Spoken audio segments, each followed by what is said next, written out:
tolong penjelasan daripada ayah tentang hukum dasar juluh-juluh.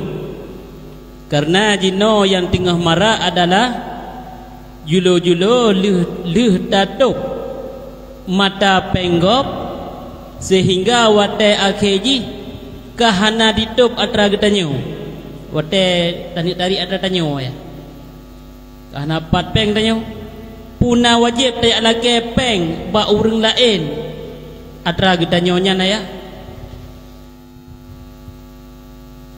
Menyangkut dengan juluh-juluh, macam-macam dum juluh-juluh, pikum juluh-juluh. Kan memang marak biasa bak don uri nang kan juna juluh-juluh saka, juluh-juluh minyak di uri nang pindah ke. Macam juluh-juluh na ba uri nang. Jadi kesimpulan dasar, juluh-juluh itu haram. Juluh-juluh itu tidak boleh. Kenapa tidak boleh? Karena yang pertama lagi bunuh syarat dengan gharar.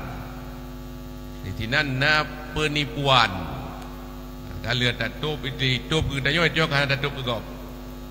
Maka terjadi penipuan. Yang kedua, yang pertama, yang alasan yang mendasar bahwa tidak boleh.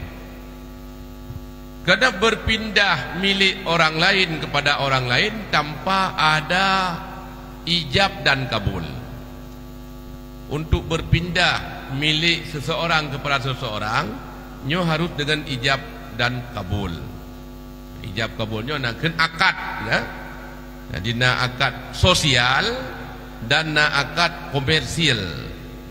Akad komersil lagi jual beli, sewa menyewa, lumpu blow.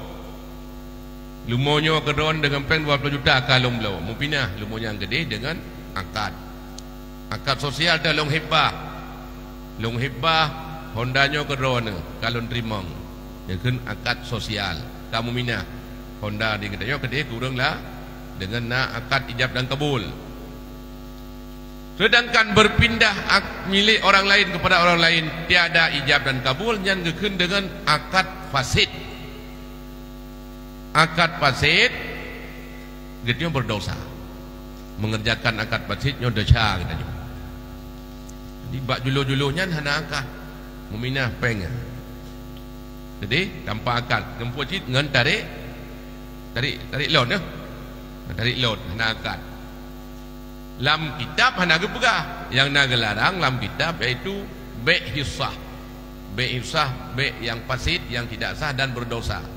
Mana be' hissah na tradisi zaman orang Arab be' dengan melempar batu.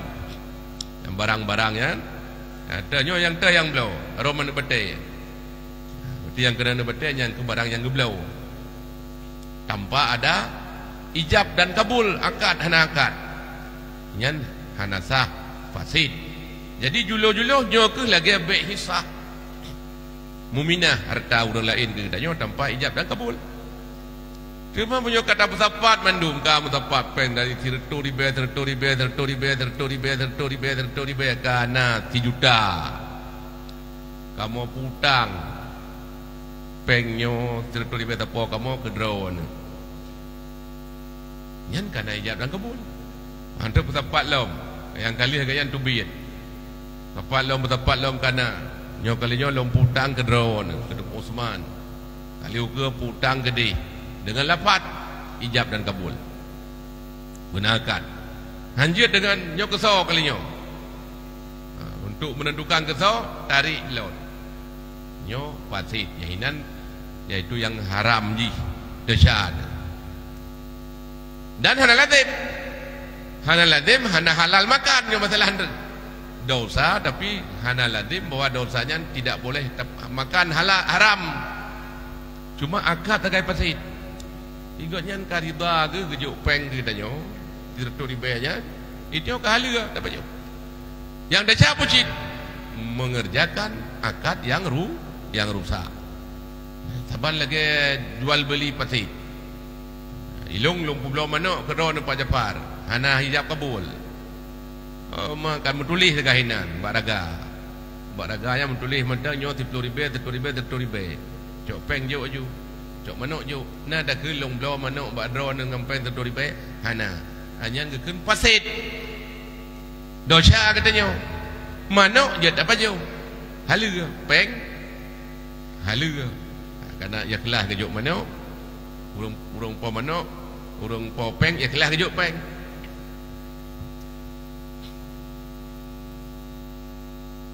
oh nangka mau tanya deh nak pun lanjut dengan dikir